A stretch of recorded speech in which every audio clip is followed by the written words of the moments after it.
I went to sleep with gum in my mouth, and now there's gum in my hair. And when I got out of bed this morning, I tripped on the skateboard. And by mistake, I dropped my sweater in the sink while the water was running. I could tell it was going to be a terrible, horrible, no good, very bad day. At breakfast, Anthony found a Corvette Stingray car kit in his breakfast cereal box, and Nick found a junior undercover agent code ring in his breakfast cereal box. But in my breakfast cereal box, all I found was breakfast cereal. I think I'll move to Australia. In the carpool, Mrs. Gibson let Becky have the seat by the window. Audrey and Elliot got seats by the window, too. I said I was being scrunched. I said I was being smushed. I said if I don't get a seat by the window, I'm going to be carsick. No one even answered.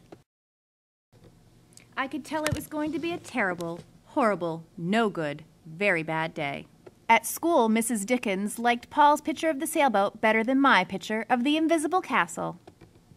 At singing time, she said I sang too loud. At counting time, she said I left out 16. Who needs 16? I could tell it was going to be a terrible, horrible, no good, very bad day. I could tell because Paul said I wasn't his best friend anymore. He said that Philip Parker was his best friend and that Albert Morrow was his next best friend and that I was only his third best friend. I hope you sit on a tack, I said to Paul. I hope the next time you get a double-decker strawberry ice cream cone, the ice cream falls off the cone part and lands in Australia. There were 2 cupcakes in Philip Parker's lunch bag, and Albert got a Hershey bar with almonds, and Paul's mother gave him a piece of jelly roll that had little coconut sprinkles on top. Guess whose mother forgot to put in dessert? It was a terrible, horrible, no good, very bad day.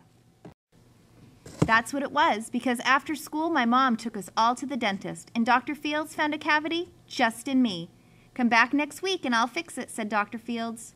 Next week, I said. I'm going to Australia. Way downstairs, the elevator door closed on my foot, and while we were waiting for my mom to get the car, Anthony made me fall where it was muddy, and when I started crying because of the mud, Nick said I was a crybaby, and while I was punching Nick for saying crybaby, my mom came back with the car and scolded me for being muddy and fighting. I'm having a terrible, horrible, no good, very bad day, I told everybody. No one even answered. So then we went to the shoe store to buy some sneakers. Anthony chose white ones with blue stripes. Nick chose red ones with white stripes. I chose blue ones with red stripes, but the shoe man said, we're all sold out. They made me buy plain old white ones, but they can't make me wear them. When we picked up my dad at his office, he said I couldn't play with his copying machine, but I forgot. He also said to watch out for the books on his desk, and I was careful as could be, except for my elbow. He also said don't fool around with his phone, but I think I called Australia. My dad said, please don't pick him up anymore. It was a terrible, horrible, no good, very bad day. There were lima beans for dinner, and I hate limas. There was kissing on TV, and I hate kissing. My bath was too hot, I got soap in my eyes, my marble went down the drain, and I had to wear my railroad train pajamas. I hate my railroad train pajamas.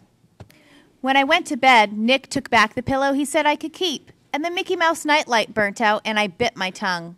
The cat wants to sleep with Anthony, not with me. It has been a terrible, horrible, no good, very bad day. My mom says some days are like that, even in Australia.